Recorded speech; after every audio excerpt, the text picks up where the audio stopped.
Welcome back to the Watch Later channel. This will be video number 9, and it's just a continuation of me sharing things that I find interesting online. My goal is to keep things positive and hopefully help some of you watching discover some new things. As always, all the links to these videos will be timestamped and posted below for you to watch things at your own pace. I do not own any of these videos, so if you see a random video jump or audio cut, it's likely because of copyright. Anyway, here are a few random videos I saved to watch later. And I'm going to start out in the art category. This video is called How This Guy Makes the World's Smallest Handmade Sculptures. And this was uploaded by the channel Wired and is a part of their Obsessed series. And I wanted to start out with this video because prior to seeing this video, I had never seen anybody do any type of work with this level of detail and also body control and mind control and breathing control that it takes to create sculptures and paintings at such a small scale. A lot of these things that you're going to see here wouldn't even be visible to the naked eye, or if they were, they would probably be overlooked pretty easily. So I thought this was really interesting stuff. Imagine making a sculpture so tiny your eyelash is the paintbrush. Creating pieces in the eyes of needles, a canvas 1/3 the size of a fruit fly's wing. That's the daily experience of this man. My name is Willard Wigan. I'm the creator of the smallest handmade sculptures in history. The level of detail is just incredible. This is more complicated than any microsurgery. I don't care what anybody says. You have to have a more stable hand than any surgeon to do this work. This one took me a long time, 4 months, because each camel had to individually put in and individually made. I had to serrate the needles at the bottom, scrape it away, so you get these jagged edges underneath. And just for reference, this is in the eye of a sewing needle. So a really small sewing needle, and this is made in that hole in the top of the needle there. So that's the size of this sculpture here, which is incredible. And then press their feet into the bit that I've serrated. If I ever needed psychiatric help, I think it was probably this one, because the camels were jumping and sticking to the top of the needle through static and pushing them back down. And see how thin the legs are? How did I make those legs without them falling off? That was one of the hardest things I've ever done. In truth, every piece is impossibly difficult because they're susceptible. I mean, look at the detail, even on this harp. I don't even know if it's going to come out in this video, but just look at this fine strings on the harp. This is crazy. And again, this is happening at a microscopic level. This is amazing. The slightest of disturbances. I was making... And that's a human eyelash for reference. In Alice in Wonderland, and when I make my sculptures I normally lift them and put them into position. So when Alice was made, I lifted Alice like that to sit in the chair behind the table, and my mobile phone went off and I went, "Who's that?" And as I breathed in, I inhaled Alice. Gone. Somewhere in my cavities somewhere. Wow. But it was a blessing in disguise because I made another Alice which was better than the first one. Again, just kind of, I don't really have any words for this. I know I keep using the same words, amazing, incredible, but this is true art. And I was curious about Mr. Wiggins and wanted to learn a bit more and kind of how his mind gets into the zone to kind of work on stuff like this, or what made him even want to start doing something like this. And when I was looking on his Wikipedia, I found it interesting. He was actually in school and was actually being made fun of by not only the teacher, but the students as well, for just not being as quick of a learner, and which is just completely unacceptable for a teacher to ridicule a child for not understanding things and getting things at the same rate of others.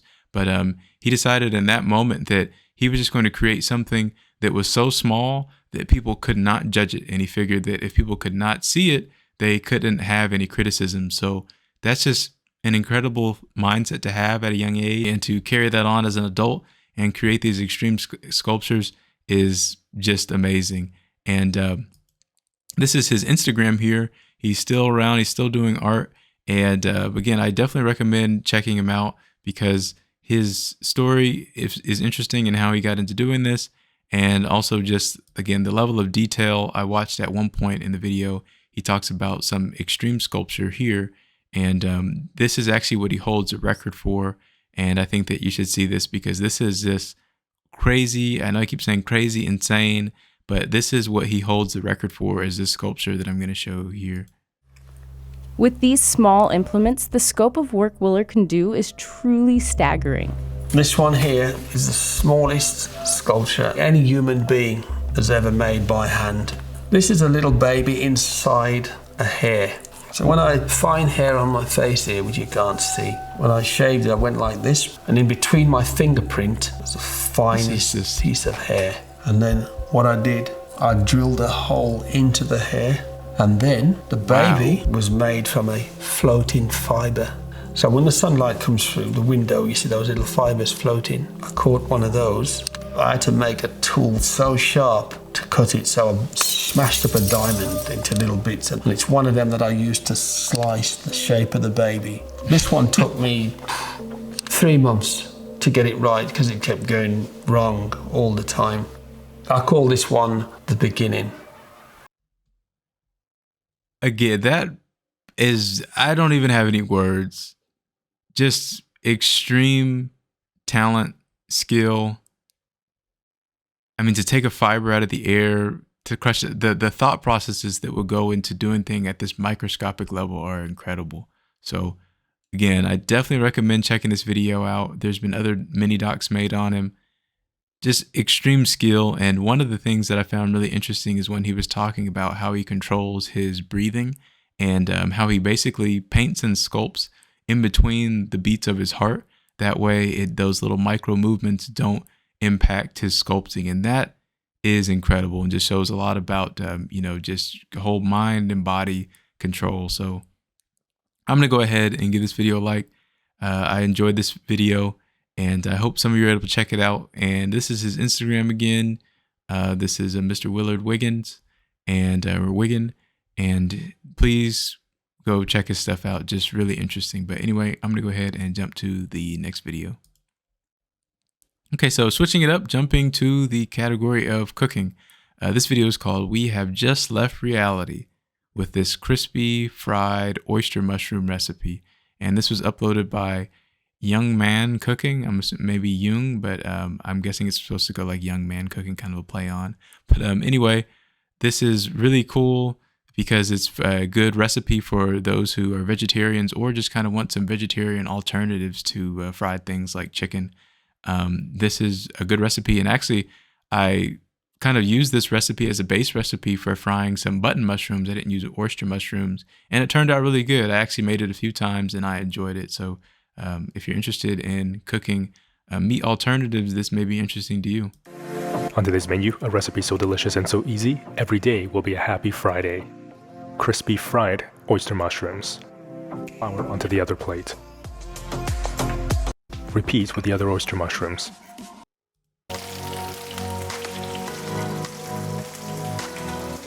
Getting nice and golden brown for 3 to 4 minutes. I want to say that when I did this, I didn't use this recipe. It's just kind of, I use it as inspiration. I do that with a lot of things. I don't necessarily use other people's recipes. I just kind of need the visual sometimes, and the recipe will just start to develop in my brain.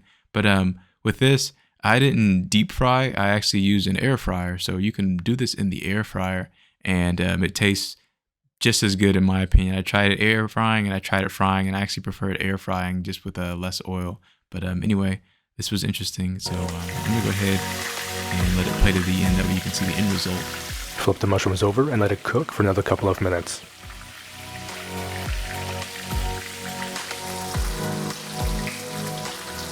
Carefully transfer the fried mushrooms, as well as that's the end result. Butteriness, and really contrast with that crazy crispiness of that outer shell. I absolutely love dishes like this, and it gets me so.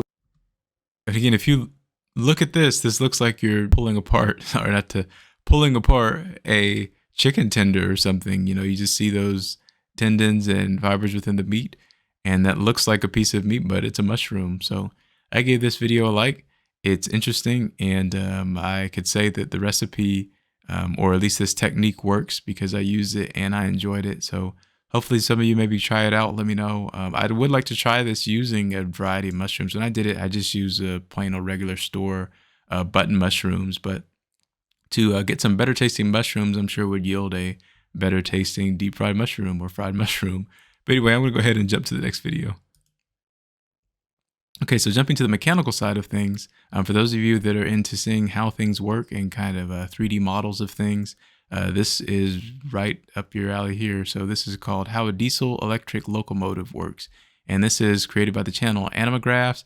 Animagraphs is a great channel if you're into seeing, again, how things work and how things are put together. They do a good job of narrating, documenting all the different parts and pieces, and they make these 3D models themselves in-house. So this is really incredible to see, and a lot of detail goes into this work that they do here, but it makes for an enjoyable experience to understand how things work.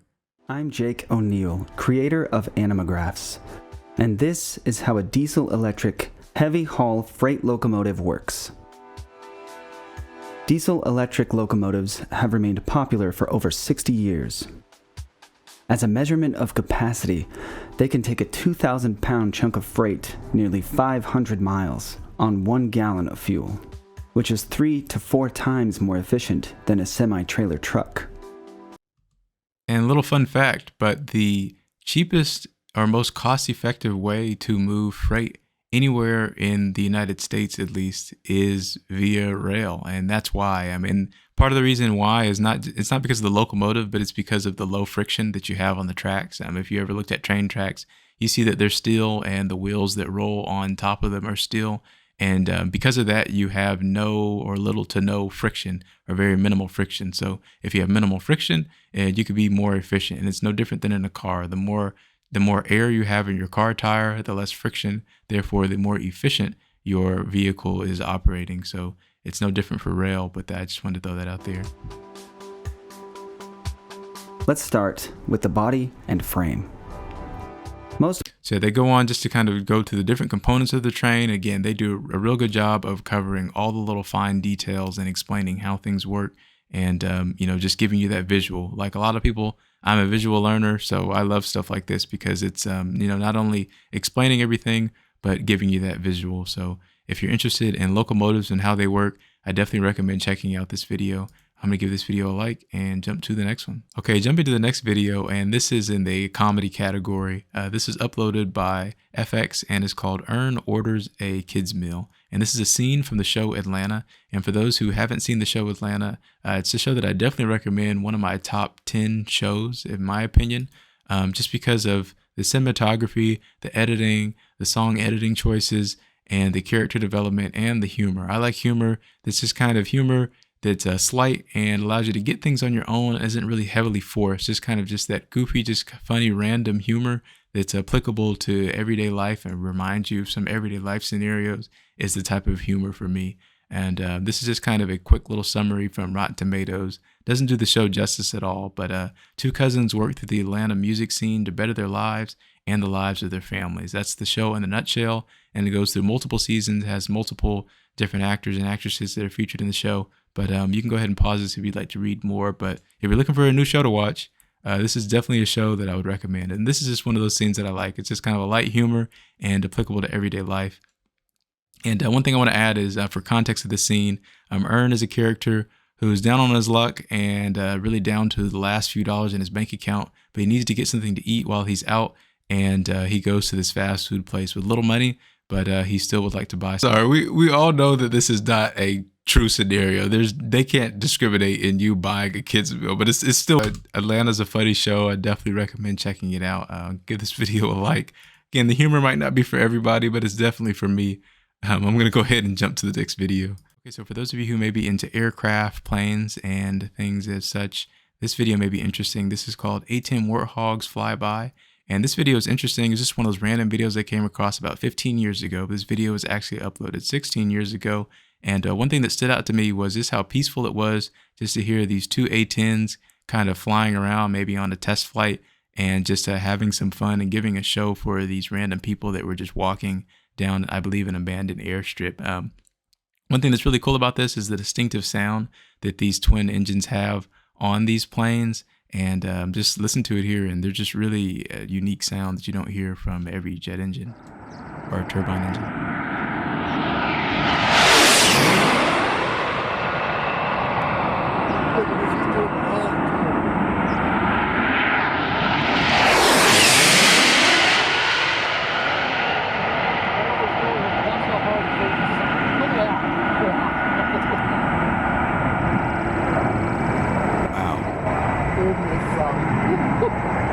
That is a crazy steep maneuver. You coming back This is down? the sound. This is the sound of them coming inbound. This is cool. Those two General Electric engines sound beautiful.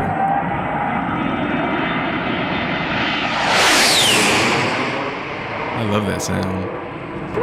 I'm sure it's more terrifying if you're on the receiving end of it, unfortunately, but that's just a beautiful sounding.